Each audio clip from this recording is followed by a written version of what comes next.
Gautam Neurocare, brain stroke, migraine, fits, brain and spine surgeries की best neurosurgeon. నేను మళ్ళీ మాట్లాడతా.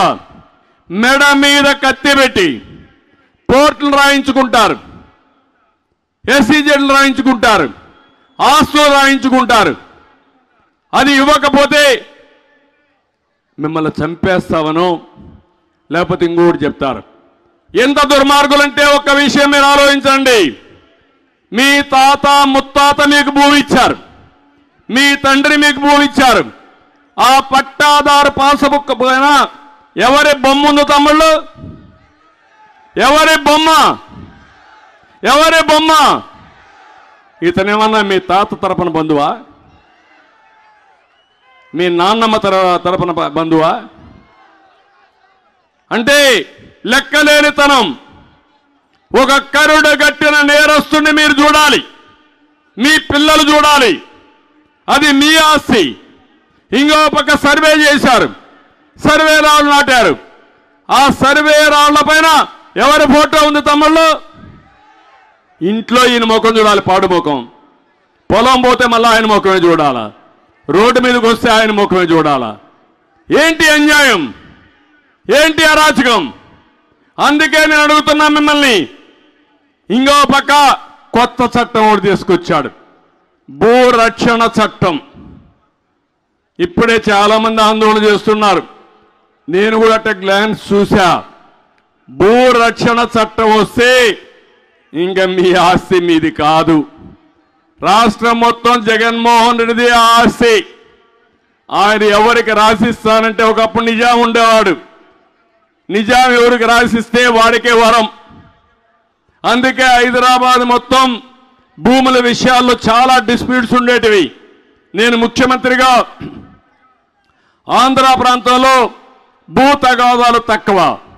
దానికి కారణం బ్రిటిష్ వాళ్ళ పరిపాలన పగడ్బందీగా చేశారు. తెలంగాణలో నిజాం అయితే రికార్డ్స్ అన్ని కూడా తారుమారైనాయి.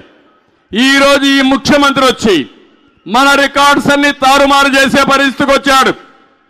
మీరంటే ఇష్టం లేకపోతే వేరే పార్టీకి ఓటేస్తామంటే, లేకుంటే వాళ్ళు చెప్పిన పని వినకపోతే, ఒక మాట మాట్లాడితే మీ భూమి 22A పెడతారు, వేరే వాళ్ళ పేరుతో రాయిస్తారు. 2 ఏళ్లలో మీరు చూసుకోకపోతే మళ్ళా మీరు అప్పీల్ చేయడానికి కూడా అవకాశం లేదు.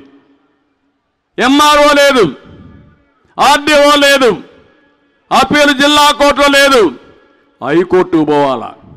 ఇది సాధ్యమని మిమ్మల్ని అడుగుతున్నా. నిన్నే మాట్లాడుతున్నాడు ధర్మాన ప్రసాదరావు, ఇష్టానుసారంగా మాట్లాడుతున్నాడు. నేను అది చేస్తా, ఇది చేస్తాం, ప్రపంచమంతా టెక్నాలజీ తెచ్చాం, భూములన్నీ మేము కొట్టేస్తామని మాట్లాడే పరిస్థితికి వచ్చాడు.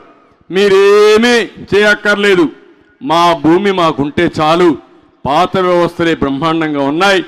అందుకే నేను మిమ్మల్ని అందరినీ కోరుతున్నా, మీ ఆస్తి మీ పైన ఉండాలా, వీళ్ళ దయా దాక్షిణ్యాల పైన ఉండాలా అని మిమ్మల్ని అడుగుతున్నా.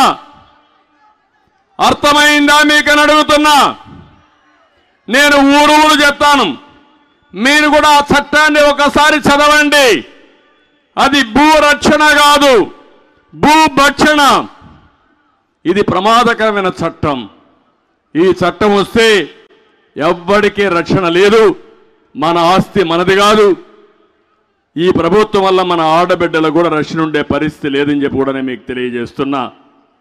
ఇక్కడికి వచ్చినప్పుడు తాండవ రివర్ మోడర్నైజేషన్ ఉంది, దీన్ని పూర్తిగా చేసే